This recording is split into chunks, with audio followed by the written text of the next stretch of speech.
हमारी जमाने में आज 85 रुपया 1 किलो, अभी 138 रुपया 1 किलो, इजाफा 63%।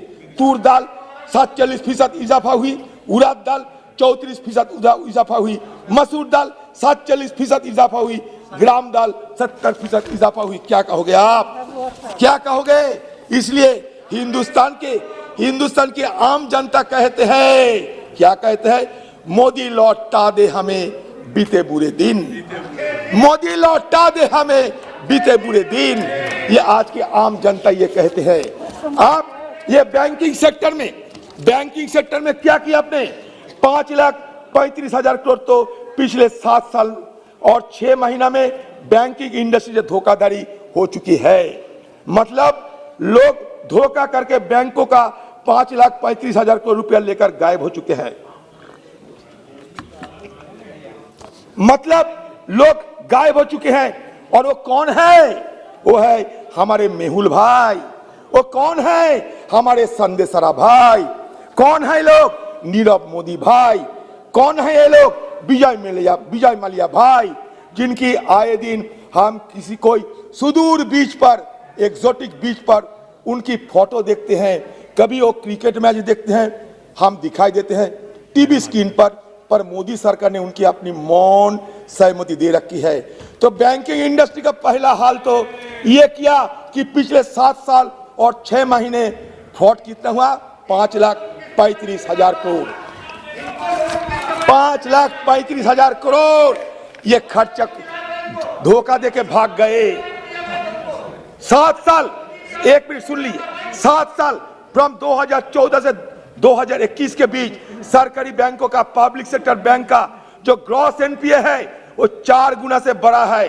The gross NPA the PSB और 4 times of gross NPA of the preceding 7 years. मतलब हम 2014 से लेकर 2021 के बीच अगर ग्रॉस एनपीए का एडिशन देखे और उसकी तुलना 2007 से 2014 के बीच के ग्रॉस एनपीए से करे तो ग्रॉस एनपीए की बढ़ोतरी हुई है 4 गुना।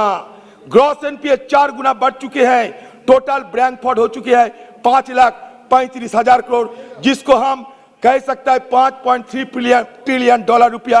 अगर हम ये पता लगाए कि पिछले 7 सालों में कितने लोन राइट ऑफ किया गया तो सरकारी बैंकों के मतलब कितने लोन को बट्टे खाते में डाला गया है तो 2014 से 2021 तक चौंकाने वाले आंकड़ा है।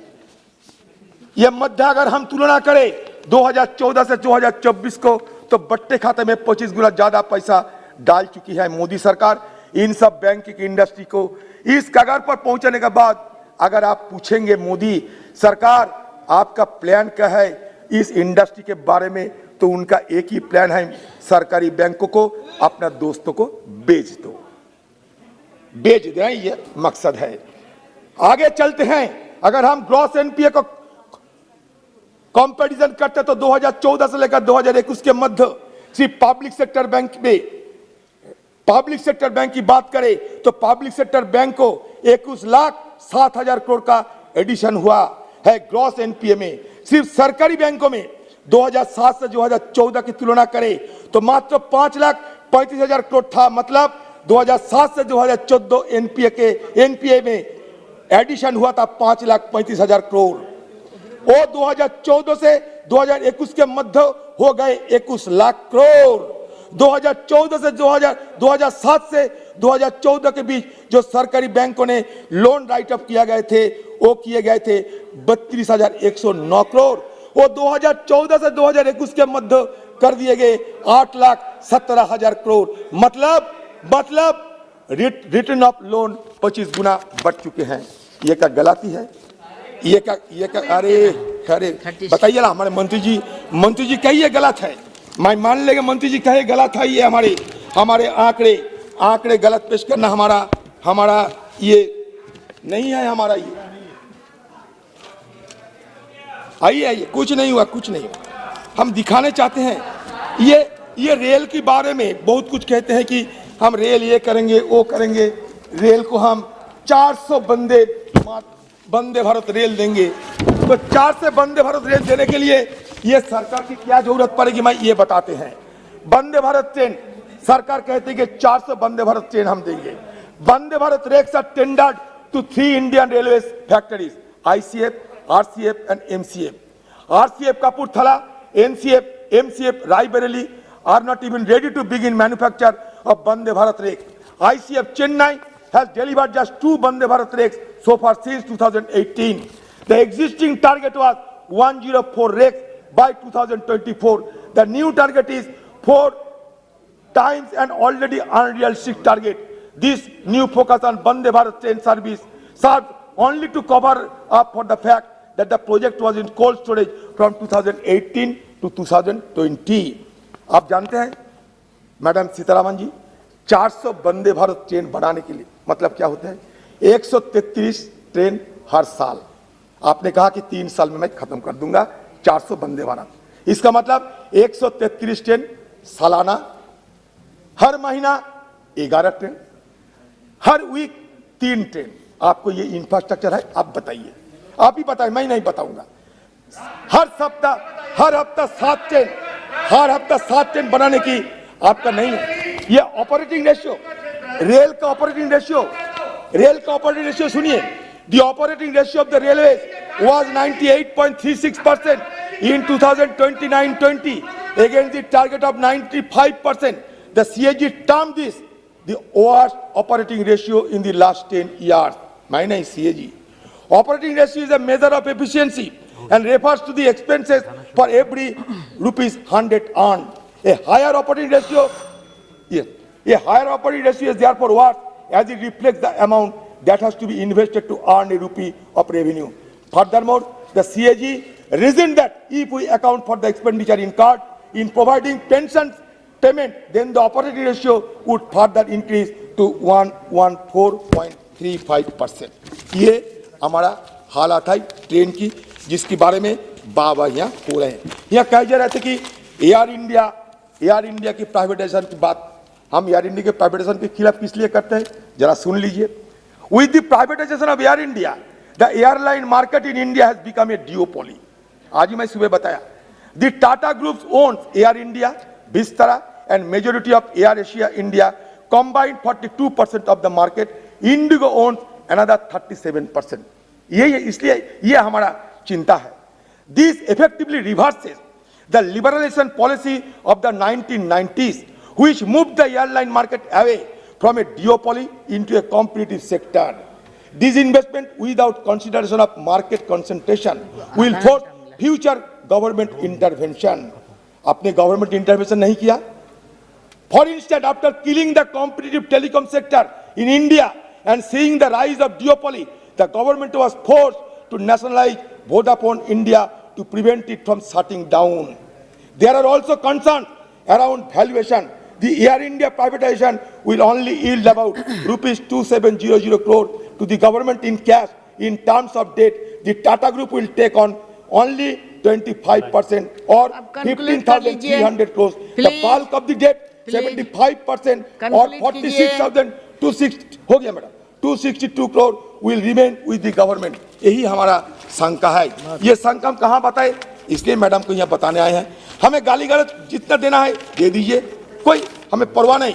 हमें इसलिए परवाह नहीं क्योंकि चुनौतियों से यार कभी डरना नहीं। जीने के पहले तुम्हें मरना नहीं। इस जहां से पाँव तेरे खींचेंगे सभी, पर बड़े जो कदम पीछे करना नहीं। ये हमारा तर्क है। ये हमारा तर्क के साथ मैं ये बजट को पूरा विरोध करते हुए मेरा वाणी को विराम करता है। नमस्कार। मान्य सभाध्यक्ष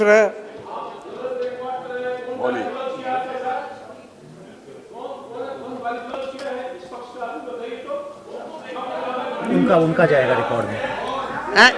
इनका टाइम मत लीजिए, आप शुरू कीजिए, आपका टाइम चला जाएगा। हाँ, प्लीज शुरू कीजिए। ಮಾನ್ಯ ಸಭಾಧ್ಯಕ್ಷರೇ, ಎಲ್ಲರಿಗೂ ಶರಣಾರ್ಥಿಯನ್ನು ಸಲ್ಲಿಸಿ ಈ ದಿವಸ ಕರ್ನಾಟಕ ರಾಜ್ಯದಿಂದ ಆಯ್ಕೆಯಾದಂಥ ನಿರ್ಮಲಾ ಸೀತಾರಾಮನ್ ಅವರು ಮಂಡಿಸಿದಂಥ 22-23ನೇ ಸಾಲಿನ ಸಾಮಾನ್ಯ ಬಜೆಟ್ ಮೇಲಿನ ಚರ್ಚೆಯಲ್ಲಿ ಭಾಗವಹಿಸಲು ನನಗೆ ಅವಕಾಶ ಮಾಡಿಕೊಟ್ಟಿದ್ದಕ್ಕಾಗಿ ಧನ್ಯವಾದಗಳನ್ನು ಸಲ್ಲಿಸ್ತಾ, ಬಜೆಟ್ ಎನ್ನುವುದು ಸರ್ಕಾರದ ವೆಚ್ಚ, ತೆರಿಗೆ ವಿಧಿಸಲು ಯೋಚಿಸಿರುವ ತೆರಿಗೆಗಳು ಮತ್ತು ನಾಗರಿಕ ಆರ್ಥಿಕ ಮತ್ತು ಜೀವನದ ಮೇಲೆ ಪರಿಣಾಮ ಬೀರುವ ಇತರ ವಹಿವಾಟುಗಳ ಮೇಲಿನ ನೀಲನಕ್ಷೆಯಾಗಿದೆ. ಸರ್ಕಾರ ಈ ವರ್ಷ 39,44,999 ಕೋಟಿ ಬಜೆಟ್ ಮಂಡಿಸಿದೆ. ಇದು 2021-22ರ ಪರಿಷ್ಕೃತ ಅಂದಾಜಿಗಿಂತ 4.6 ಹೆಚ್ಚಳವಾಗಿದೆ. ಈ ಬಜೆಟ್ ಅಮೃತ್ ಮಹೋತ್ಸವ ವರ್ಷದ ರೂಪುರೇಷೆಗಳ ಹಾಕಿಕೊಟ್ಟಿದೆ. ಇದರಿಂದ ನಮ್ಮ ಯುವಕರು, ಮಹಿಳೆಯರು, ರೈತರು, ಪರಿಶಿಷ್ಟ ಜಾತಿ ಮತ್ತು ಪರಿಶಿಷ್ಟ ಪಂಗಡದವರಿಗೆ ನೇರವಾಗಿ ಅನುಕೂಲವಾಗಲಿದೆ. ಆಧುನಿಕ ಮೂಲ ಸೌಕರ್ಯಕ್ಕಾಗಿ ದೊಡ್ಡ ಮಟ್ಟದ ಸಾರ್ವಜನಿಕ ಹೂಡಿಕೆ ಕ್ರಮ ಕೈಗೊಂಡಿದೆ. ಹಾಗಾಗಿ ನಮ್ಮ ಭವ್ಯ ಭಾರತದ ಭವಿಷ್ಯದ ದಾರಿಯನ್ನು ಸುಗಮಗೊಳಿಸುತ್ತದೆ ಎಂಬುದರಲ್ಲಿ ಯಾವುದೇ ಸಂಶಯವಿಲ್ಲ. ಇದನ್ನು ಪ್ರಧಾನಮಂತ್ರಿಯವರ ಮಾರ್ಗದರ್ಶನ ಮತ್ತು ಆಡಳಿತದಲ್ಲಿ ಕಿಸಾನ್ ಸನ್ಮಾನ್ ನಿಧಿ ದೇಶ ಪ್ರಗತಿಯಲ್ಲಿದ್ದು ಸುಮಾರು 11 ಕೋಟಿ ಹೆಚ್ಚು ರೈತ ಕುಟುಂಬಗಳಿಗೆ 1,80,000 ಕೋಟಿ ರೂಪಾಯಿಗಳನ್ನು ಕಿಸಾನ್ ಸನ್ಮಾನ್ ನಿಧಿ ಯೋಜನೆ ಮೂಲಕ ನೀಡಲಾಗಿದೆ. ಸ್ವಾಮಿತ್ವ ಯೋಜನೆ, ಸರ್ಕಾರ ಆರಂಭಿಸಿರುವ ಸ್ವಾಮಿತ್ವ ಯೋಜನೆ ಗ್ರಾಮೀಣ ಪ್ರದೇಶದ ಜನರಿಗೆ ಅವರ ಆಸ್ತಿಗಳಿಗೆ ದಾಖಲೆಗಳು ಒದಗಿಸಲು ನೆರವಾಗುತ್ತದೆ. ಇದುವರೆಗೆ 27,000 ಗ್ರಾಮಗಳಲ್ಲಿ 40 ಲಕ್ಷಕ್ಕೂ ಹೆಚ್ಚು ಆಸ್ತಿ ಕಾರ್ಡುಗಳನ್ನು ನೀಡಲಾಗಿದೆ. ಕಿಸಾನ್ ರೈಲ್ವೆ ಸೇವೆ, ರೈತರು ತಮ್ಮ ಬೆಳೆಗಳಿಗೆ ಹೆಚ್ಚಿನ ಬೆಲೆ ಪಡೆಯಲು ಅವರ ಉತ್ಪನ್ನಗಳು ಉತ್ತೇಜಿಸಲು ಅವರ ಸರಕುಗಳು ಮಾರುಕಟ್ಟೆಗೆ ತಲುಪಿಸಲು ಸರ್ಕಾರವು ಕಿಸಾನ್ ರೈಲ್ವೆ ಸೇವೆಯನ್ನು ಪ್ರಾರಂಭಿಸಿ ವಿಶ್ವದಲ್ಲೇ ಮೊದಲ ಬಾರಿಗೆ ವಿಶ್ವ ಆರೋಗ್ಯ ಸಂಸ್ಥೆಯ ಭಾರತದಲ್ಲಿ ಕೇಂದ್ರವನ್ನು ಸ್ಥಾಪಿಸಲು ಹೊರಟಿದೆ. ಭಾರತವು ಗ್ರೀನ್ ಗ್ರಿಡ್ ಯೋಜನೆ ಮೂಲಕ ವಿಶ್ವ ಸಮುದಾಯದ ಜೊತೆಗೆ ಕರೆದೊಯ್ಯುವ ಮೂಲಕ ಉಜ್ವಲ ಯೋಜನೆ ಸರ್ಕಾರದ ಯಶಸ್ಸಿಗೆ ದೊಡ್ಡ ಉದಾಹರಣೆಯಾಗಿದೆ. ಉದ್ಯೋಗ ಸೃಷ್ಟಿಗೆ ಸಂಬಂಧಿಸಿದಂತೆ ಐಟಿ ಬಿಪಿಒ ವಲಯದಲ್ಲಿ 152% ಬೆಳವಣಿಗೆಯನ್ನು ದಾಖಲಿಸಲಾಗಿದೆ. ಉದ್ಯೋಗದಲ್ಲಿ ಬೆಳವಣಿಗೆ ದರ 77%, ಶಿಕ್ಷಣದಲ್ಲಿ 39%, ಉತ್ಪಾದನೆಯಲ್ಲಿ 22%, ಸಾರಿಗೆಯಲ್ಲಿ 68% ಮತ್ತು ನಿರ್ಮಾಣದಲ್ಲಿ 42% ಬೆಳವಣಿಗೆಗಳನ್ನು ದಾಖಲಿಸಲಾಗಿದೆ. ಪ್ರಧಾನಮಂತ್ರಿ ಗರೀಬ್ ಕಲ್ಯಾಣ ಯೋಜನೆ PMGKY ಅಡಿಯಲ್ಲಿ ಭಾರತ ಸರ್ಕಾರವು ಯೋಜನೆಗಳ ಭವಿಷ್ಯ ನಿಧಿ FPF ಅಡಿಯಲ್ಲಿ 12% ಉದ್ಯೋಗದಾತರ ಪಾಲು ಮತ್ತು 12% ಉದ್ಯೋಗಿಗಳ ಪಾಲು ಎರಡನ್ನೂ ಕೊಡುಗೆಯಾಗಿ ನೀಡಿದೆ. ಇದು 100 ಉದ್ಯೋಗಿಗಳನ್ನು ಹೊಂದುವ ಸಂಸ್ಥೆಗಳು ಮಾರ್ಚ್ನಿಂದ ಆಗಸ್ಟ್ 20ರವರೆಗೆ ವೇತನ ತಿಂಗಳು ಒಂದಕ್ಕೆ 20 ಹೊಂದಿದ್ದಾರೆ. 15,000 ಕೋವಿಡ್ ನಂತರ ಅವಧಿಯಲ್ಲಿ EPFO ನೋಂದಾಯಿತ ಸಂಸ್ಥೆಗಳಲ್ಲಿ ಉದ್ಯೋಗಗಳನ್ನು ಒದಗಿಸಲು ಇದು ಸಹಾಯ ಮಾಡಿದೆ.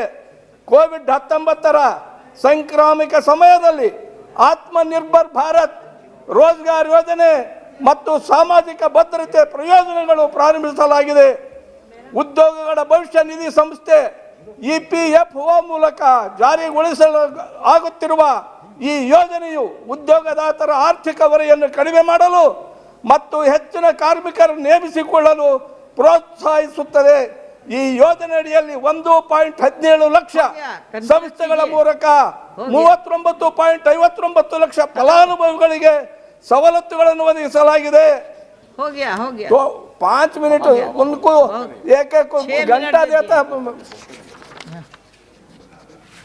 ಕೃಷ್ಣ ಇನ್ನು ನದಿ ಜೋಡಣೆ ಯೋಜನೆಗಳು, ಕೃಷ್ಣ, ಪೆನ್ನಾರ್ ಮತ್ತು ಕಾವೇರಿ ಸೇರಿದಂತೆ ನದಿ ಜೋಡಣೆ ಯೋಜನೆಗಳಿಗೆ ಬಜೆಟ್ ಬೆಂಬಲ ಘೋಷಿಸಿತು. ನದಿ ಜೋಡಣೆ ಯೋಜನೆ ಕರ್ನಾಟಕ ತನ್ನ ಬೆಂಬಲವನ್ನು ನೀಡುತ್ತದೆ. ಆದರೆ ನನ್ನ ರಾಜ್ಯವು ಹೆಚ್ಚಿನ ನೀರಿನಲ್ಲಿ ತನ್ನ ಪಾಲು ಕೇಳಿದೆ. ಆದ್ದರಿಂದಲೇ ಕೃಷ್ಣ, ಪೆನ್ನಾರ್ ಮತ್ತು ಕಾವೇರಿ ಸಂಬಂಧಿಸಿದ ಯೋಜನೆಗಳು ಕರ್ನಾಟಕದ ಆತಂಕಕ್ಕೆ ಕಾರಣವಾಗಿದೆ. ನದಿ ತೀರದ ರಾಜ್ಯಗಳ ನಡುವೆ ನದಿ ನೀರಿನ ವಿವಾದ ಆಯೋಗಗಳನ್ನು ಬಹುತೇಕ ಇತ್ಯರ್ಥಗೊಳಿಸಿದ್ದರೂ ಹೆಚ್ಚುವರಿ ನೀರಿನ ಹಂಚಿಕೆ ವಿವಾದಾತ್ಮಕ ವಿಷಯವಾಗಿ ಮುಂದುವರಿಯುತ್ತದೆ. ಆದ್ದರಿಂದ ರಾಜ್ಯದ ಹೆಚ್ಚುವರಿ ನೀರಿನ ಪಾಲನ್ನು ಅಂತಿಮಗೊಳಿಸುವ ಮೊದಲು ದಕ್ಷಿಣ ಭಾರತದ ರಾಜ್ಯಗಳ ಜೊತೆ ಚರ್ಚಿಸಿ ಅಂತಿಮ ನಿರ್ಧಾರಕ್ಕೆ ಬರಲು ಸರ್ಕಾರ ನಿರ್ಧರಿಸುವುದು ಒಳ್ಳೆಯದು. ನನಗೆ ಮಾತಾಡಲಿಕ್ಕೆ ಅವಕಾಶ ಮಾಡಿಕೊಟ್ಟಂತ ಅಧ್ಯಕ್ಷರಿಗೆ ವಂದಿಸಿ ಎರಡು. माननीय सभापति महोदय, जिस प्रकार बसंत सौंदर्यीकरण का संदेश लेकर आता है, फूल खिल उठते हैं और आम के वृक्षों की डालियां भी बूर से भर जाती हैं, ठीक उसी तरह से भारत की शक्तिशाली वित्त मंत्री एवं हिंदुस्तान में महिला सशक्तिकरण का प्रतीक निर्मला सीतारमण जी ने जो बजट इस देश को दिया है, आज उस बजट की ना केवल भारत बल्कि सारे विश्व के अंदर चर्चा हो रही है कि किस प्रकार से भारत पिछले 7 वर्षों में आज दुनिया की सबसे तेज गति से चलने वाली अर्थव्यवस्था बनी है। महोदय, आज मुझे याद आ रहा है 2 जुलाई 2015 का वो दिन जब प्रधानमंत्री मोदी जी ने देश के अंदर डिजिटल इंडिया लॉन्च किया था। आज जब हम 2022 और 23 के बजट को बारीकी से देखते हैं तो चारों तरफ देखने को मिलता है कि कोई भी सेक्टर हो चाहे उसमें डिजिटलाइजेशन की धूम है। डिजिटलाइजेशन का जो रेवोल्यूशन है वो देश को बहुत आगे बढ़ा रहा है। अभी अधीर रंजन चौधरी जी सामने से आ भी गए हैं, ये बोल रहे थे, लेकिन मैं ये कहना चाहूँगा कि इन कांग्रेसियों की आदत है, इनके नेताओं की भी, कि ये 2 ट्रक झूठ के लेके चलते हैं और बांटते चले जाते हैं। उसी तरह से आज ये सदन में हमारी सरकार की आलोचना कर रहे थे, लेकिन मैं इनसे पूछना चाहता हूँ, हम नहीं कह रहे हैं, आज विश्व का जो है माहौल देखिए, इस कोरोना महामारी के कारण इस दुनिया के अंदर जो सबसे 15 बड़ी डेमोक्रेसीज हैं, उन सब के नेता की रेटिंग जो है वो घटी है। इवन अमेरिका के राष्ट्रपति जो बाइडेन की भी जो रेटिंग है वो घटकर 40% रह गई है। न्यूजीलैंड की प्रधानमंत्री, जिन्हें कोविड के समय में महामारी के खिलाफ एक सितारा कहा जाता था, वो भी अपने देश के अंदर इसको संभाल नहीं सकी। आज विश्व के अंदर अगर कोई नेता है तो उसका नाम नरेंद्र मोदी है, जो 70% रेटिंग के साथ सारी दुनिया में इस विश्व का सबसे बड़ा नेता बना हुआ है। और आप बैठिए, इनका टाइम बर्बाद मत कीजिए, बैठिए। आप क्या बोलते रहते हो?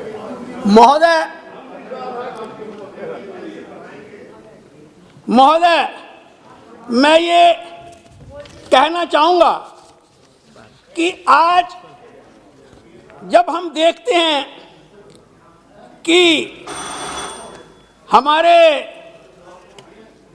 सिंगापुर का निर्माण जिस ली साहब ने किया है अपने 30 सालों के प्रधानमंत्री काल में, और वर्ल्ड की डेस्टिनेशन सिंगापुर को बनाया है, आज उसी तरह से भारत के प्रधानमंत्री ने भारत की साख को सारी दुनिया के अंदर बढ़ाया है। भारत को मछुआरों का देश कहा जाता था, सपेरों का देश कहा जाता था, और आज जिस तरह से हमारे देश के अंदर हर क्षेत्र के अंदर उन्नति हो रही है, और बहन सीतारमन जी ने पिछले साल जो बजट इकोनॉमी के 6 पिलर्स के ऊपर आधारित करके इस देश को दिया था, अभी तो तवा भी नहीं गर्म हुआ बहन जी, मैडम जी, सभापति महोदय, थोड़ा सा मैं ये कहना चाहूंगा कि कंक्लूड कर जो उन्नति के इकोनॉमी के 6 पिलर्स के ऊपर जो पिछला बजट दिखाई दिया था, आज उसका असर देश के अंदर देखने को मिल रहा है। हमारी कृषि व्यवस्था बहुत बेहतरीन ढंग की है। हम 80 करोड़ लोगों को भोजन दे रहे हैं, और इसी तरह से विश्व की हम सबसे बड़ी तेज रफ्तार की इकोनॉमी बने हुए हैं। और आज जो ये बजट समर्थन करने के लिए खड़ा है, 7 इंजन के ऊपर आधारित करके गतिशीलता के लिए जो रखा गया है, ये भी आने वाले समय के अंदर हमारे देश को आगे ले जाएगा। मैं एक अपने हलके की नहीं मैडम जी एक बात अपने कॉन्स्टिट्यूएंसी की कह दूं, मैं कॉन्स्टिट्यूएंसी की एक सभापति महोदय, मैं माननीय मंत्री महोदय के ध्यान में सिर्फ एक बात लाना चाहूंगा, जल्दी लाइए, कि आदरणीय प्रधानमंत्री जी 2015 में जो है फ्रांस गए थे, और वहां पर फ्रांस की सरकार के साथ समझौता किया था कि मेरे लोकसभा में जो अंबाला का रेलवे स्टेशन है उसको वर्ल्ड क्लास का बनाया जाएगा। अच्छा। उसको सिद्धांत तौर के ऊपर मंजूरी मिली भी है, और मैं चाहूंगा कि उसके अंदर आगे और काम हो, और अंबाला जो है। जी धन्यवाद सभापति मैम, आपने मुझे बजट पे बोलने का मौका दिया। मैं बहुत मैं मेरा नाम आगे आकर आ जाइए ना, आगे आ जाइए, मैं आगे आ जाइए। धन्यवाद मैम, मैं यहीं बैठता हूं मैम, तो यहीं से क्या हो जाएगा? जी अच्छा प्रणाम है आपको। ठीक, हमने एक हमें एक कविता याद आ रही है कि मांगा भी न था हमने अभी अपनी दुआओं में, पाया है उससे ज़्यादा मेरे मुल्क ने मोदी की वफाओं में। हम ज़्यादा बोलते नहीं हैं सभापति मैम, लेकिन हमें एक बात का बड़ा सुकून है कि अमृत काल का बजट है, और सही मायने में देश के लोगों को अमृत देने का कार्य हमारी वित्त मंत्री मैम निर्मला सीतारमन जी ने और नरेंद्र मोदी जी ने दिया है। 60-70 साल की आयु में लोग बीमार होने लगे हैं, और वहाँ पहली बार देश में कल्पना हो रही है फार्मिंग, ऑर्गेनिक फार्मिंग कॉरिडोर की।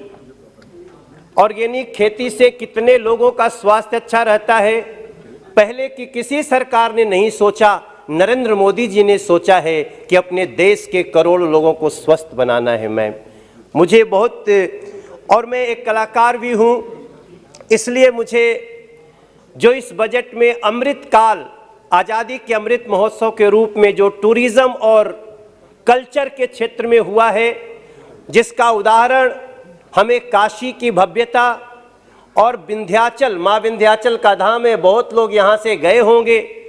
कभी मैं भी जब माँ विंध्यवासिनी का दर्शन करने 1996 में गया, तो पतली पतली गलियों में हमारी पहली बार बड़ी मेहनत से कला के कारण खरीदी गई गाड़ी खरोंच दी गई।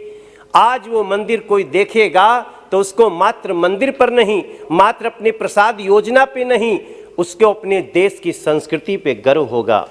ऐसा चीज इस बजट में किया गया है। मैं कल्चर का जब नाम लेता हूं तो मुझे बताने में बड़ी खुशी होती है कि आज देश के कलाकार कितने खुश हैं।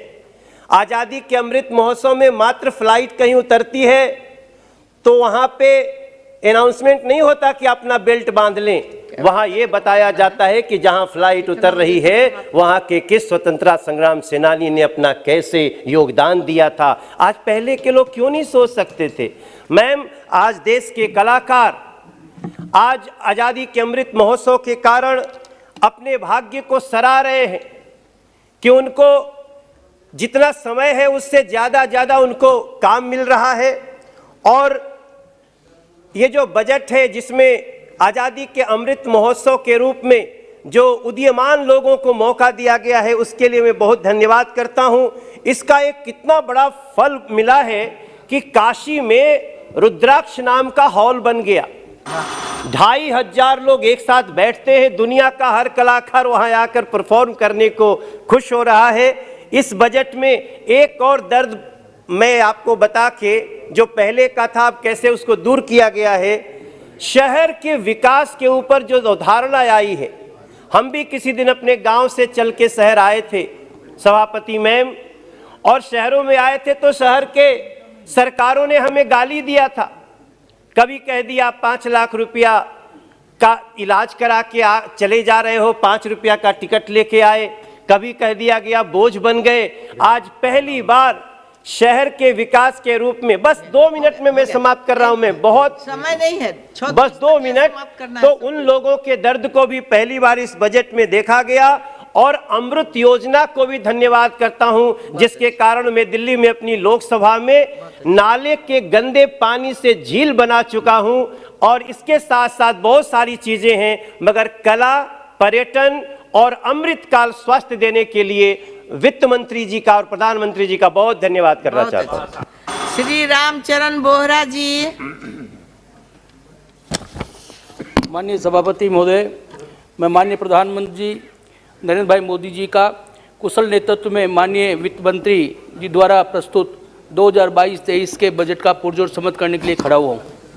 माननीय वित्त मंत्री महोदय का मैं आभार व्यक्त करता हूँ जिन्होंने इस बजट में रेलवे, सड़क, परिवहन का विश्व स्तरीय मॉडल हमारे आर्थिक विकास को गति प्रदान करेगा। पीएम गति शक्ति राष्ट्रीय मास्टर प्लान के 2022-23 से हो रहा सड़क, रेलवे, हवाई अड्डे, जल परिवहन और जलमार्ग हमारे राष्ट्र की गति को नई ऊर्जा प्रदान करेगा। 2022-23 में पीएम गति शक्ति मास्टर प्लान में 25,000 किलोमीटर राष्ट्रीय राजमार्गों का विस्तार होगा। 400 वंदे भारत ट्रेनों, 100 पीएम गति शक्ति मल्टी मॉडल कार्गो टर्मिनल विकसित किए जाएंगे। अध्यक्ष माननीय सभापति महोदय, मेरे संसदीय क्षेत्र में जयपुर हीरे जवाहरात का बड़ा केंद्र है। मैं इस क्षेत्र में समस्त व्यापारियों और निवासियों की ओर से माननीय निर्मला सीतारमण जी का बहुत बहुत धन्यवाद ज्ञापित करता हूं, जिन्होंने इस कारोबार में जुड़े हुए व्यापारियों को लाभ देते हुए तरह से हुए पॉलिश किए हुए हीरों का पर एवं रंगीन रत्नों पर आयात शुल्क 7.5% से घटाकर 5% किया है, जबकि बगैर तरह से हुए हीरे जवाहरात आयात शुल्क शून्य किया है। इससे हमारा जवाहरात उद्योग दूसरे देशों की प्रतिस्पर्धा करने में सक्षम होगा। साथ ही कस्टम ड्यूटी को घटाने से 20% निर्यात बढ़ोतरी होगी। माननीय सभापति महोदय, आदरणीय वित्त मंत्री महोदया का मैं धन्यवाद ज्ञापित करना चाहूँगा, जिन्होंने सोलर उद्योग को संजीवनी प्रदान की है। महोदय, सोलर पैनल पर 40% और सोलर सेल पर आयात पर 25% बेसिक कस्टम ड्यूटी लगाने से स्थानीय उत्पाद को बढ़ावा मिलेगा, जिससे प्रधानमंत्री के मेक इन इंडिया विजन को और बल मिलेगा। पीएलआई योजना के अंतर्गत सोलर सेल उत्पादन के लिए 19,500 करोड़ का प्रावधान किया गया है। ये अब सोलर उत्पादन के विकास हेतु मील का पत्थर साबित होगा। मैं माननीय वित्त मंत्री जी का धन्यवाद ज्ञापित करना चाहूँगा, जो एमएसएमई के क्षेत्र में जिस प्रकार का मैं 5 मिनट के लिए बोला है, इसके तहत 1,30,00,000 एमएसएमई यूनिट को धन अलग से दिलाने के लिए अतिरिक्त उसका लाभ मिलेगा। माननीय अध्यक्ष सभापति महोदय, राजस्थान की जनता को पीने के पानी के साथ साथ सिंचाई पानी भी मिले, इसके लिए पूर्वी राजस्थान नहर परियोजना तत्कालीन राजस्थान सरकार द्वारा बनाई गई थी। इस परियोजना से राजस्थान के 13 जिले को पानी मिलेगा, सिंचाई का पानी मिलेगा। इस परियोजना की स्वीकृति से जयपुर से बहुत बड़े बांध रामगढ़ को पुनर्जीवन मिलेगा। श्री संतोष कुमार। मैडम मेरे क्षेत्र की 2 बात रख के फिर बंद करूंगा। परियोजना को स्वीकृत जयपुर से बहुत बड़े बांध को, रामगढ़ बांध को पुनर्जीवन मिलेगा। उसमें पानी का रिचार्ज भी होगा। इस परियोजना से कि केंद्र द्वारा स्वीकृति दिए जाने से कि पश्चिमी राजस्थान में हरित क्रांति लाने वाली देश की सबसे बड़ी परियोजना साबित होगी। माननीय अध्यक्ष सभापति महोदय, माननीय सभापति श्री संतोष कुमार जी बोलिए। सभापति महोदया, बोलिए। मैं आज केंद्रीय बजट 2022-23 के समर्थन में बोलने के लिए आपके बीच खड़ा हुआ हूं। आपने मौका दिया, इसके लिए बहुत बहुत धन्यवाद। महोदया, विश्व में वर्तमान में जो राजनीतिक हालात पैदा हुए हैं, विशेषकर कोरोना के बाद आज विश्व के अनेकों देश चाइना +1 का विकल्प तलाश रहे हैं। ऐसे उभरते और बदलते अर्थव्यवस्था की स्थिति में भारत सबसे महत्वपूर्ण भूमिका में खड़ा है। भारत को इसका सबसे बड़ा लाभ मिल सकता है और इस बाबत माननीय वित्त मंत्री जी ने इस बजट में प्रधानमंत्री गति शक्ति योजना की जो उद्घोषणा की है, वही भारत को ये इस वैश्विक अर्थव्यवस्था में अहम भूमिका अदा करने के लिए तैयार करेगा। और माननीय प्रधानमंत्री जी ने भारत को 5 ट्रिलियन इकोनॉमी बनाने का जो लक्ष्य रखा है, वह मजबूती के साथ पूरा होगा। मैं माननीय वित्त मंत्री जी को बधाई देना चाहता हूं कि उन्होंने आने वाले वर्षों में राजकोषीय घाटे को धीरे धीरे कम करने का लक्ष्य रखा है। इस बजट के माध्यम से मोदी जी की सरकार ने विपक्ष को पूरी तरह से क्लीन बोल्ड कर दी है। महोदया, ये रोजगार की बात करते हैं। 14 क्षेत्रों में PLI स्कीम के तहत 60 लाख से नए रोजगार सृजन होने वाले हैं। हम लोगों के लिए हर्ष और गर्व का विषय ही है। यह बजट के माध्यम से रक्षा के क्षेत्र में तेजी से आत्मनिर्भरता की ओर बढ़ेगा। कृषि के क्षेत्र में देश में रसायन मुक्त कृषि, प्राकृतिक खेती को बढ़ावा दिए जाने की योजना का प्रावधान किया गया है। 63 करोड़ किसानों को गेहूं और धान की खरीद के लिए 2.37 लाख करोड़ रुपये का प्रत्यक्ष भुगतान किया जाएगा। नाबार्ड कृषि एवं ग्रामीण उद्यमों के लिए स्टार्टअप के लिए पूंजी के साथ निधि की सुविधा प्रदान करने जा रहा है। स्वास्थ्य के क्षेत्र में 23 टेली मानसिक स्वास्थ्य केंद्रों का नेटवर्क का निर्माण, जिसमें नीम हैंड्स नोडल केंद्र होगा। यह निश्चित रूप से स्वास्थ्य सुविधाओं को उत्कृष्टता की ओर ले जाने का कार्य करेगा। 2 मिनट मैं बधाई देना चाहता हूं माननीय वित्त मंत्री जी को। उन्होंने नवोदित एवं विकासशील बैटरी स्वप्ना पॉलिसी, सीमावर्ती गांवों के विकास के लिए जीवंत ग्राम कार्यक्रम, 2 लाख आंगनबाड़ी केंद्रों के उन्नयन, इन सभी बिंदुओं पर विशेष ध्यान दिया है। अर्थव्यवस्था में समग्र निवेश को उत्प्रेरित करने के लिए 2022-23 में 1 लाख करोड़ रुपए का राज्यों का आवंटन सामान्य उधार के अतिरिक्त 25 वर्षीय ब्याज मुक्त ऋण स्वागत योग्य कदम है। मैं अपने राज्य बिहार और अपनी पार्टी की ओर से इसके लिए विशेष आभार व्यक्त करता हूं। महोदया, मैं वित्त मंत्री जी से और एक विशेषकर प्रधानमंत्री जी से आग्रह करना चाहता हूं कि इस पूरे बजट में जातीय जनगणना को लेकर अलग से कोई प्रावधान या आवंटन नहीं किया गया है। महोदया, कई दशकों से लंबित अति महत्वपूर्ण विषय है।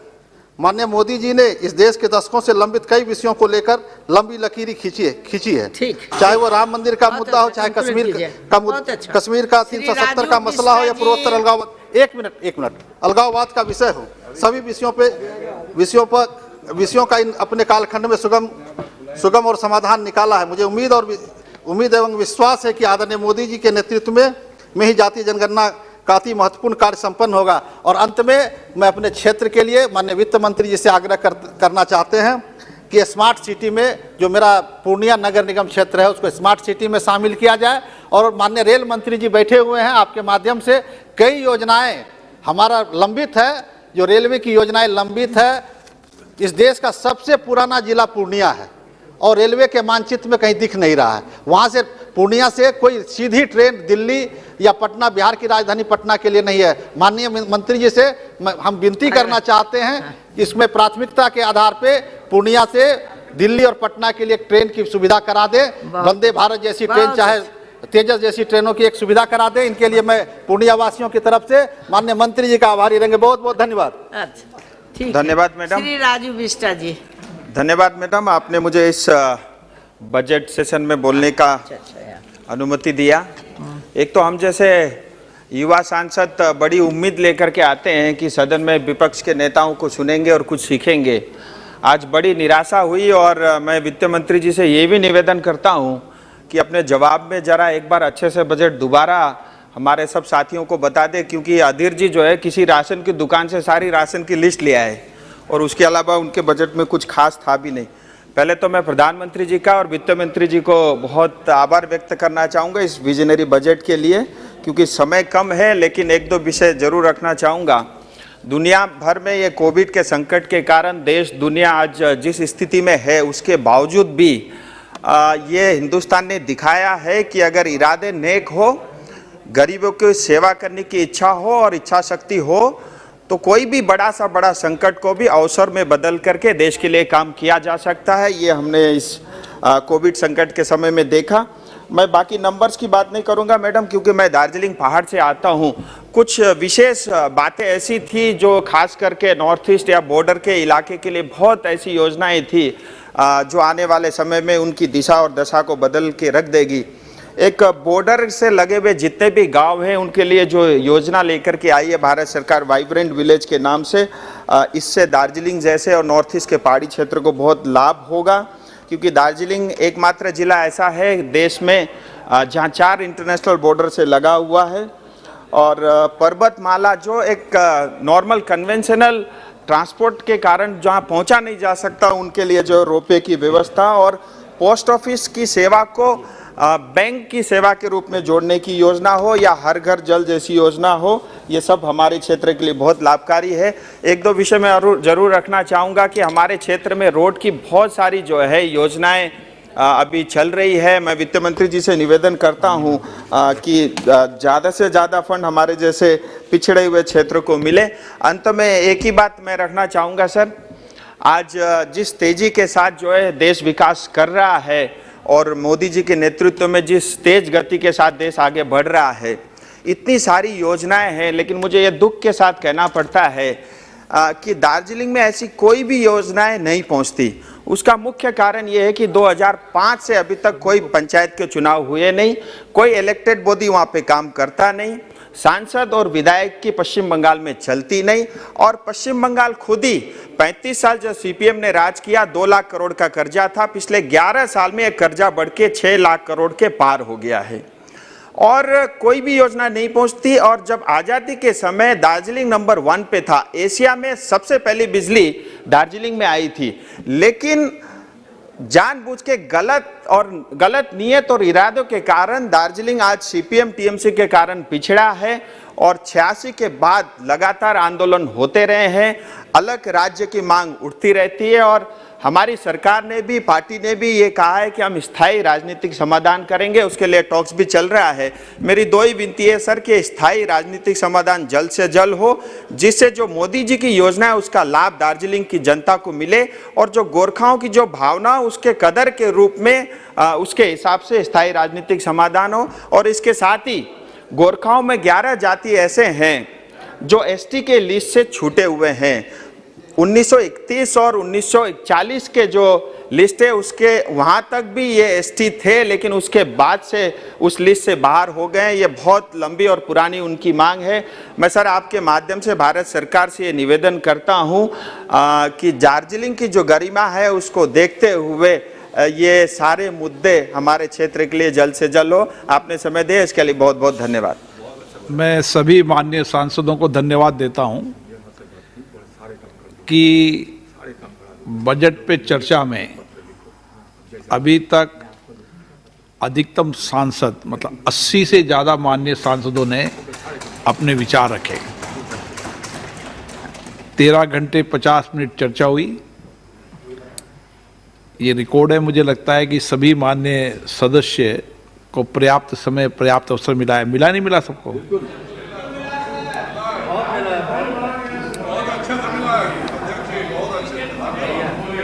माननीय मंत्री जी, आपको धन्यवाद इसके लिए।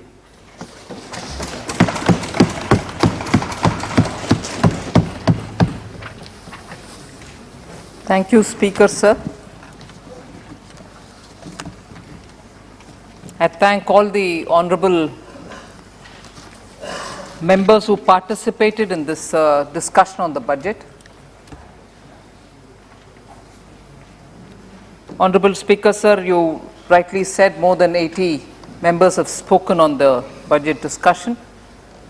In the last few days, you've held it, even if it was late in the night, and the members' enthusiasm in talking about the budget and getting into some details actually has motivated me that the interest in this year's budget, like last year's and the previous years as well, has been not just cursory. People have gone into the details, and therefore it gives me greater motivation to reply. And of course, as things stand, and this is subject to correction, I am also given to understand that nearly 45 members of parliament have given their written speeches.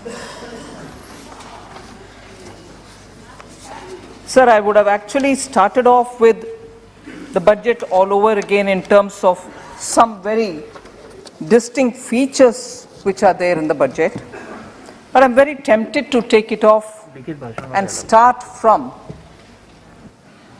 the first speaker of the opposition. And that is only because, of course, I'll be answering many of the questions that he's raised, but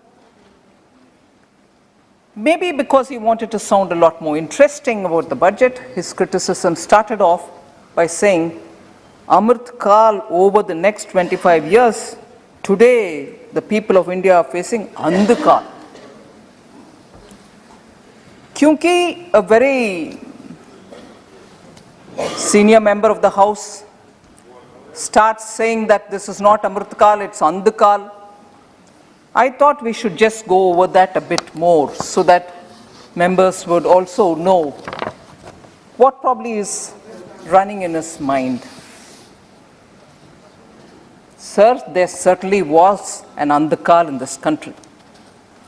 But that Andhkal was thanks entirely due to the Congress. And I list out a few things why no one of us can disagree that Andhkal that was. Start with the fact that in 1991, we had foreign exchange reserves only for 2 weeks. उससे पहले emergency का काल भी हम सब जानते हैं. So Andhkal that was. Andhkal again in 1991, when you couldn't manage your foreign exchange, you didn't know what to do. And then, because you were trying to bring in reform, you also claimed we brought the reform, whereas that was under compulsion, like one of our members, honorable members mentioned it. That was Andhkal. Again,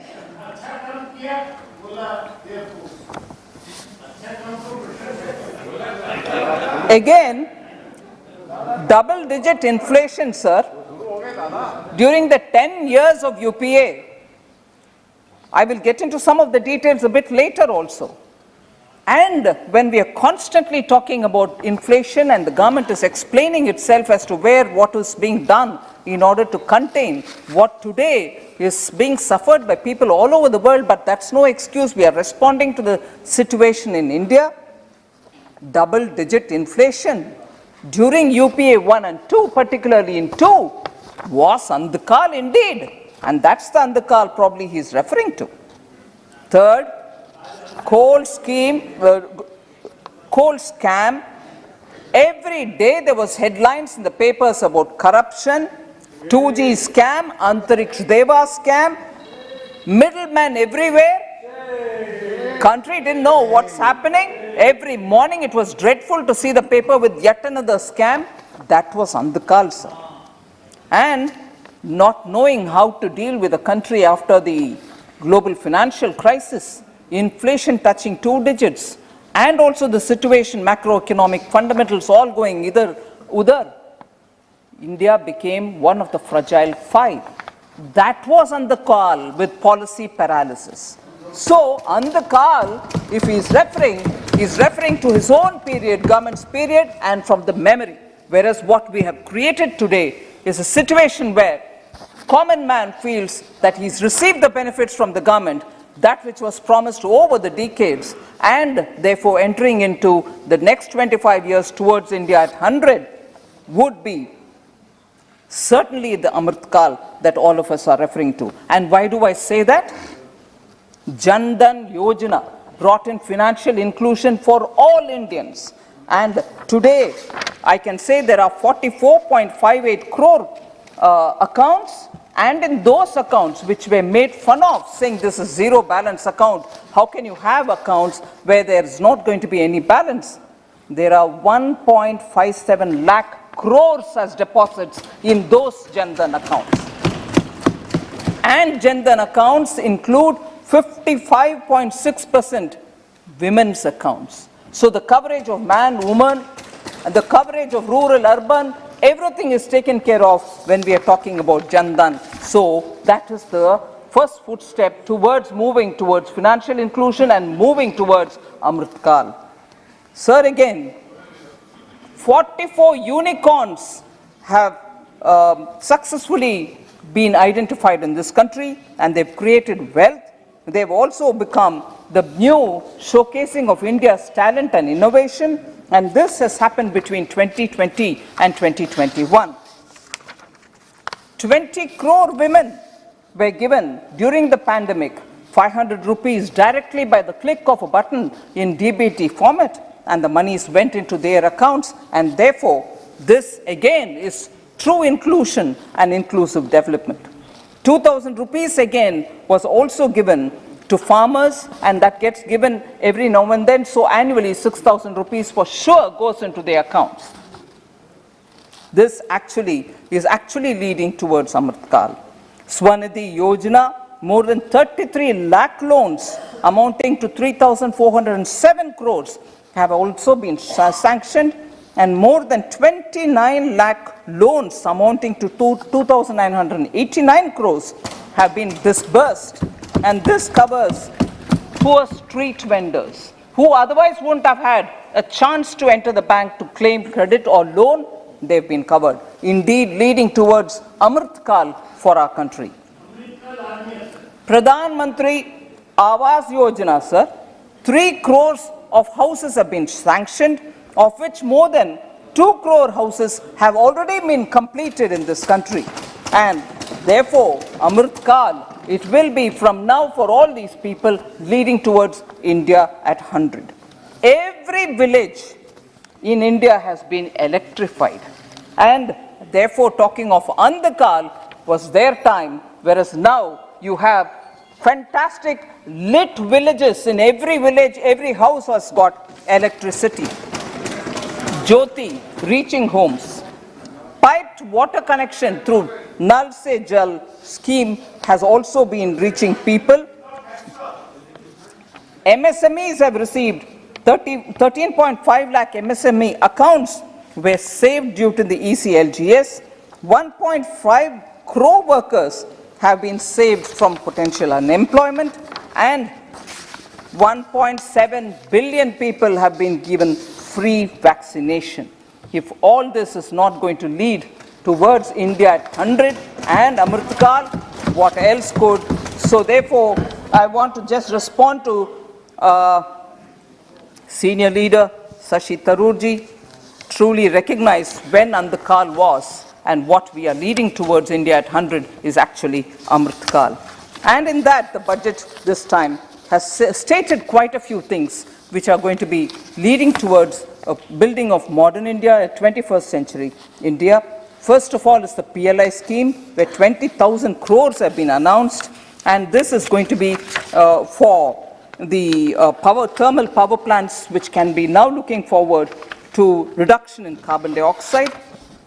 I'm only naming a few, sir. You have 100 PM Gati Shakti cargo terminals, which will all be developed within the country, and this is going to help in movements of goods and services, and also increasing the exports from this country. 4 major multimodal logistic parks are also being established in this country, which again is going to be better for exporters and bring in greater logistic convenience. Urbanization, like many of the speakers have recognized, Urbanization is being given high priority. Tier 2 and Tier 3 cities are all going to be ramped up for the facilities which they need. Capacity building commission is also going to help us in plan. And this is not just going to be business as usual, it's going to be a paradigm shift in the way in which we deal with building our cities. Sir, there are many more such announcements which we have made: digital education, digital university, digital banking. You're going to have district level banks which are going to function completely with digital facilities. The central bank is also going to be issuing a digital currency, which I've made an announcement.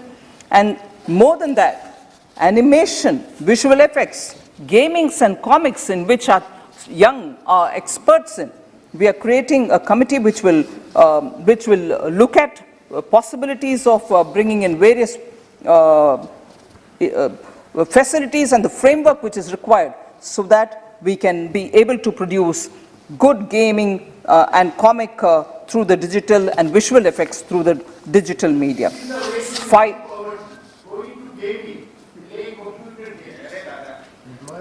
5G, sir, 5G services will also generate new employment, and for that we are also providing the necessary ecosystem.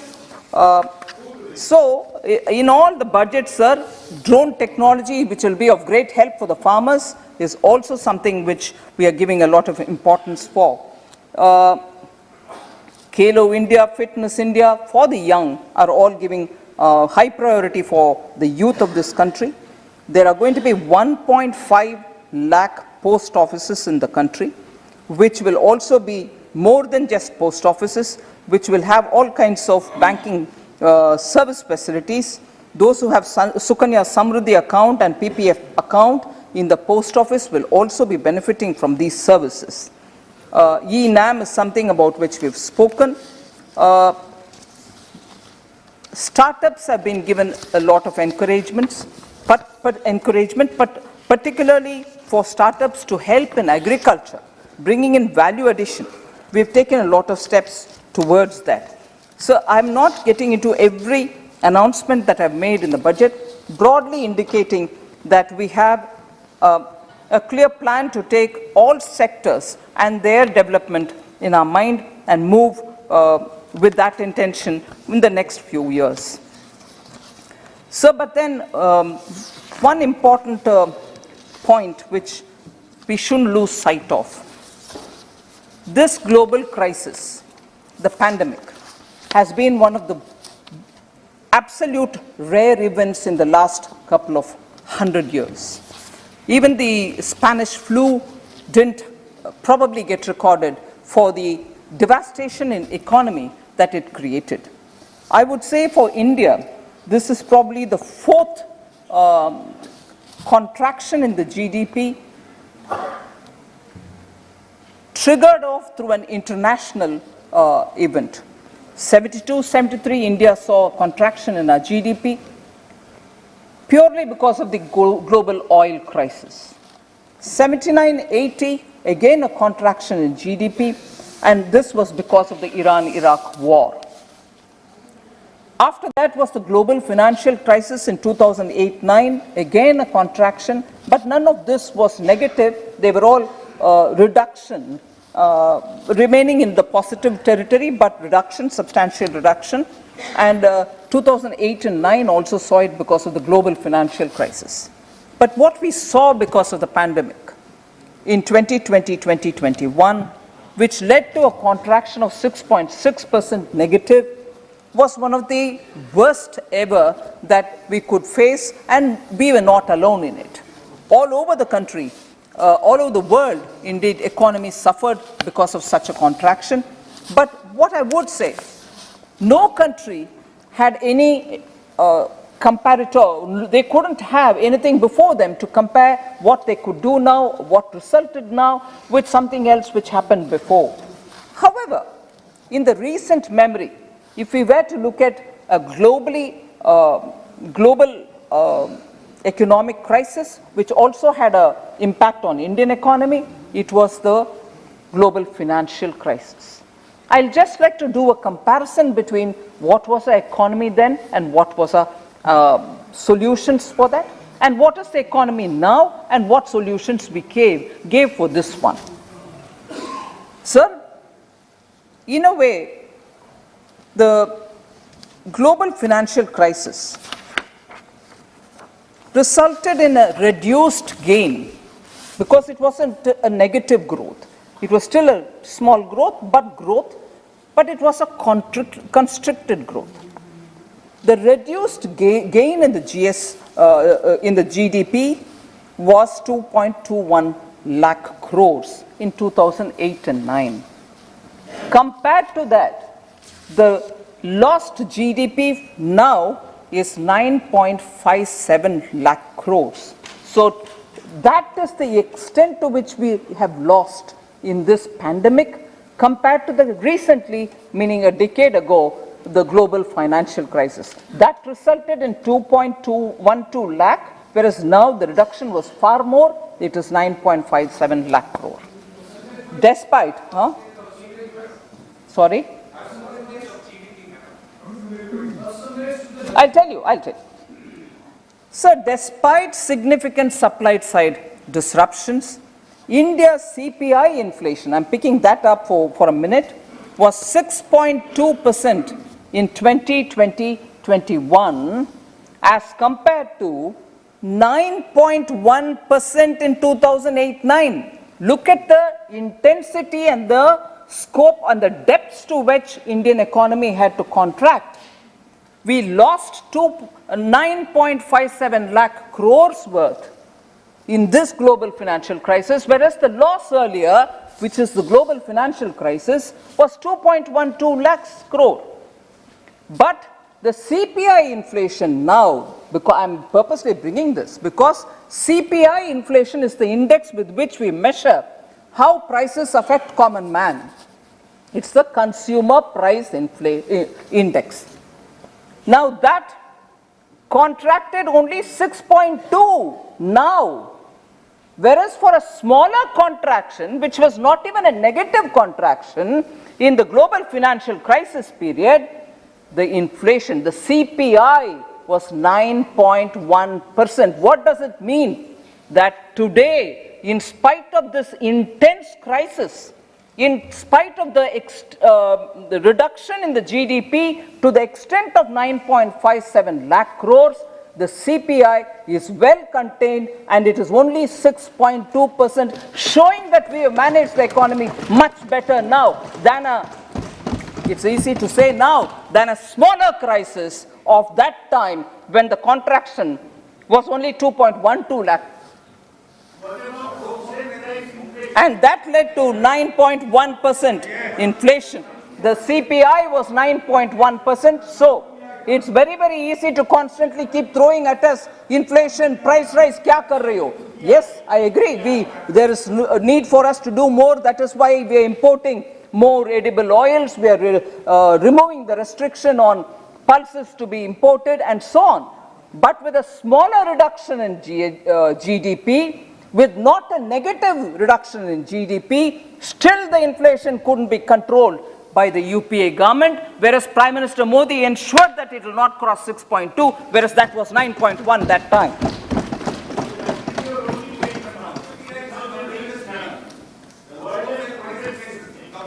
A common man is affected by CPI, sir, not the WPI.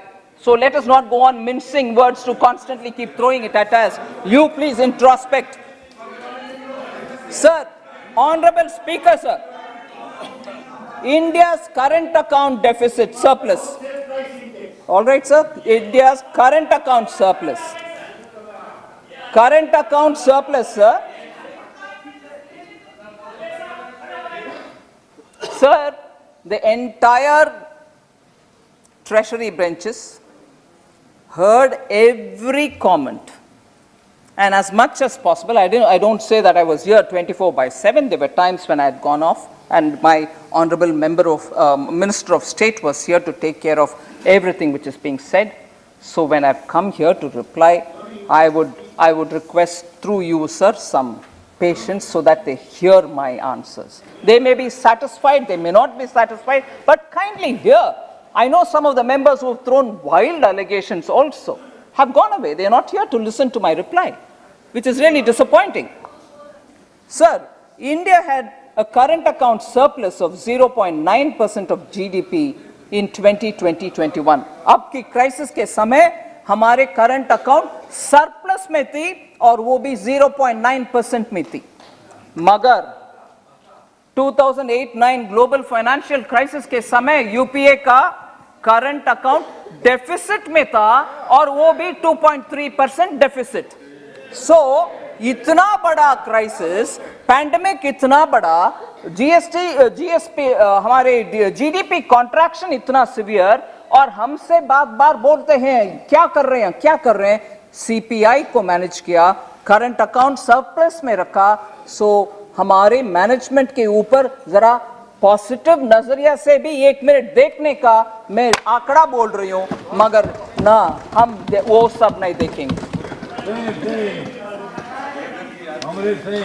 Sir, अभी percentages के बारे में प्रेमचंद्रन जी और honourable members पूछ रहे थे, इसी comparison में परसेंटेजेस भी आपके सामने रखना चाहती। सर, 2008-9 और 2021 real GDP growth percentage sir,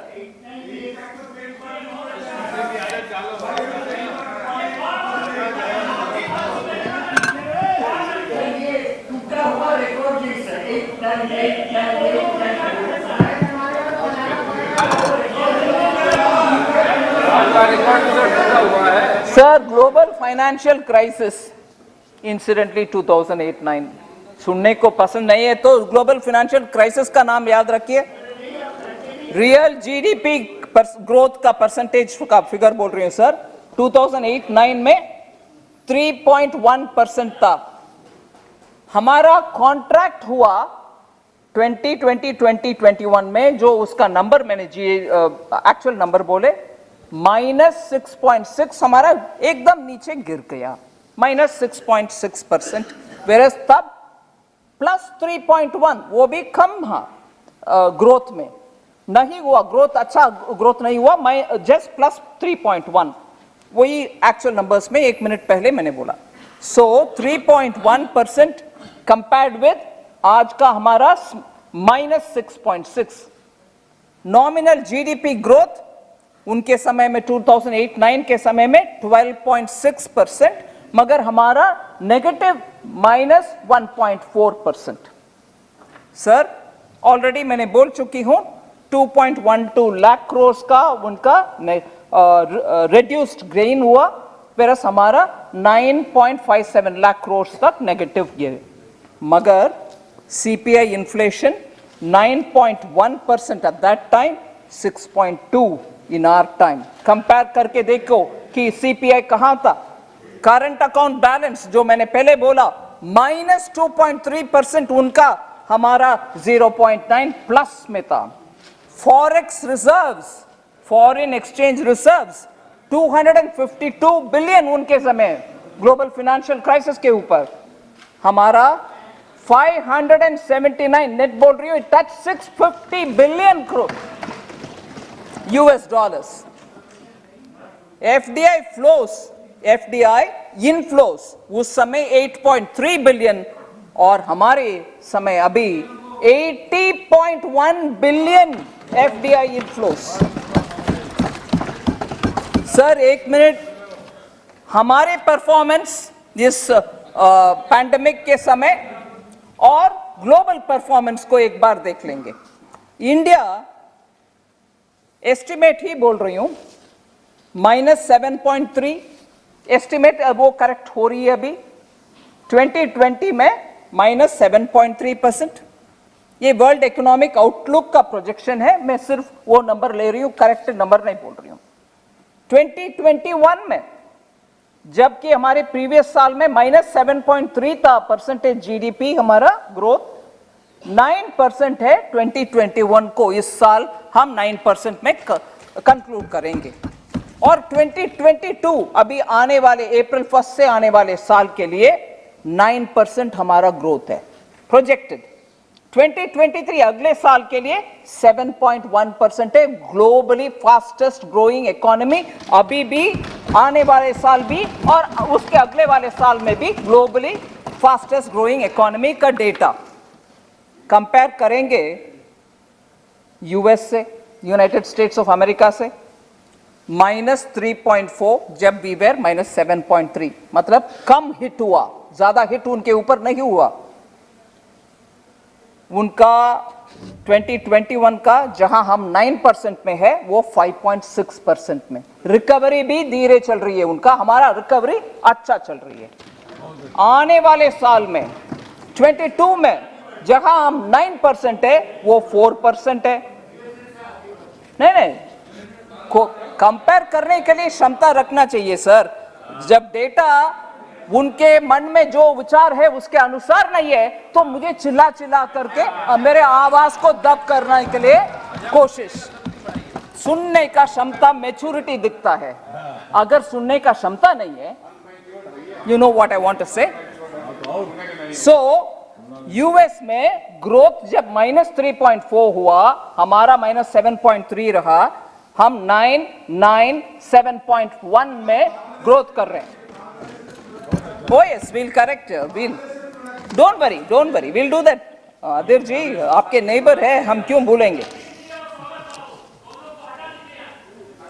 sir, United states of America मैंने शुरू किया बोलने के लिए, जब उनके गिरावट -3.4 में था, इस साल 5.6, आने वाले साल 4, अगले साल 2.6। उनके रिकवरी का पेस देख लीजिए, हमारे से तुलने के बाद आपको समझ में आएगा।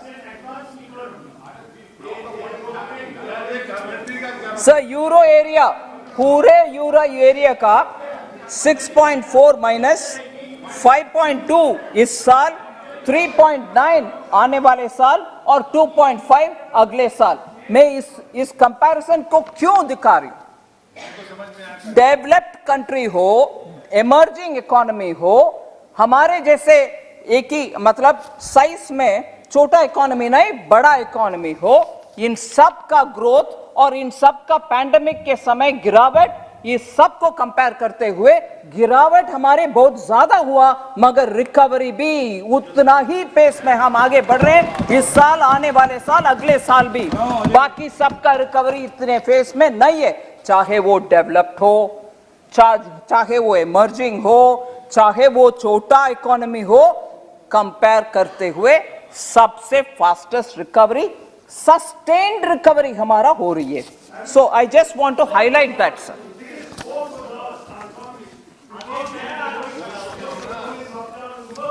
That's the point. Despite biggest form. Sir,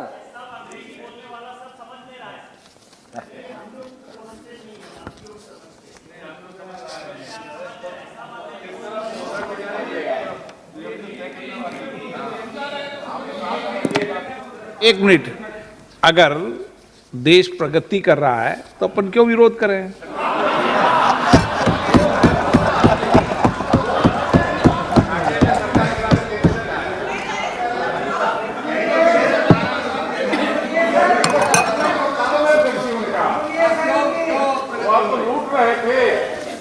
sir, हम इस पिछले साल भी और इस साल भी ये पैंडेमिक का इतने अफेक्ट होने के बाद इकोनॉमी कैसे रिकवर होगा, कैसे इसको क्या क्या तरीके में से हम, how do we restore the economy, इसके ऊपर बहुत हमने चिंता सोच विचार किया।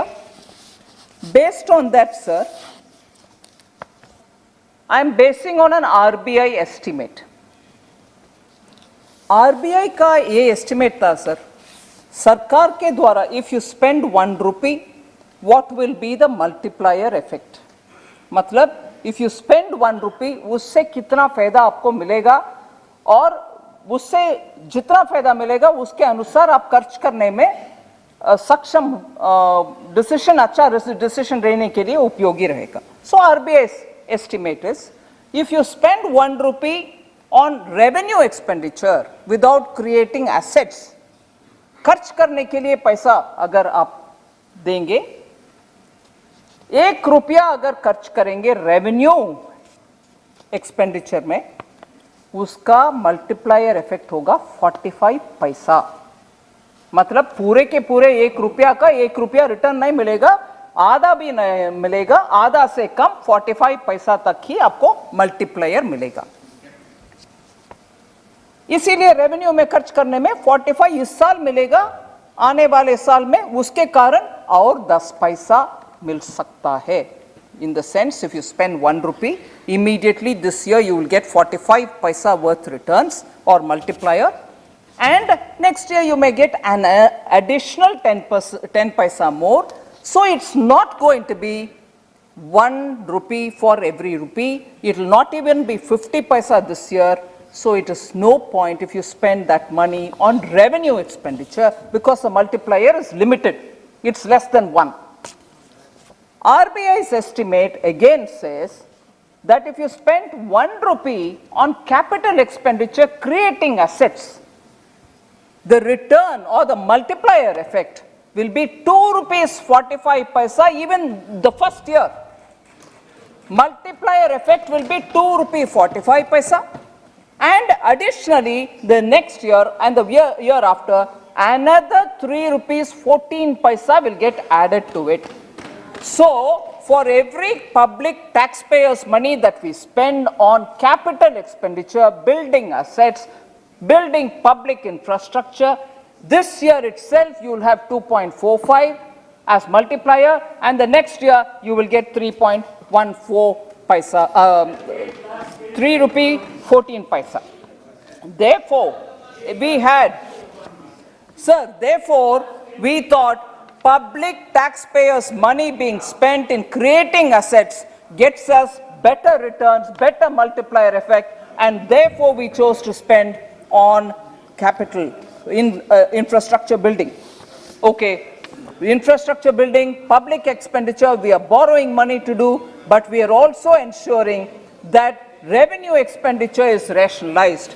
I want to convey and put it on the records of this august house that revenue deficit as a percentage of GDP of the government has shown visible decline because it doesn't give you the multiplier that you want.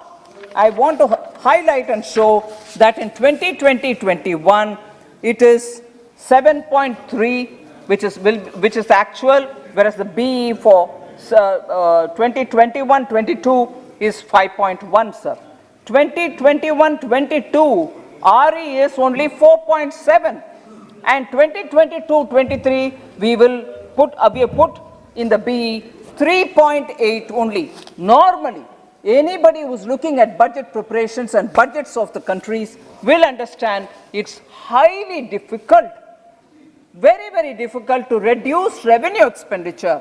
But we have shown that without hurting much, revenue expenditure has been rationalized. I just want to put this one on record, sir.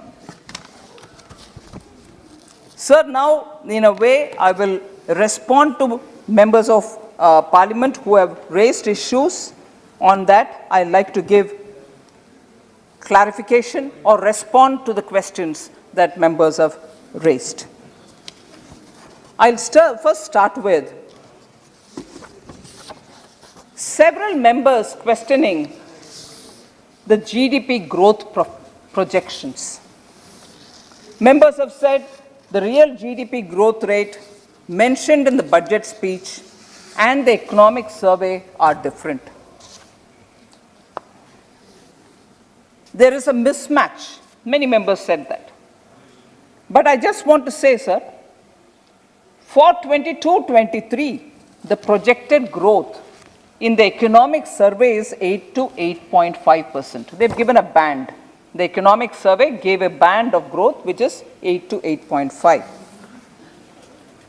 The estimates of RBI are different. As they are doing their own projection, their estimates are slightly different.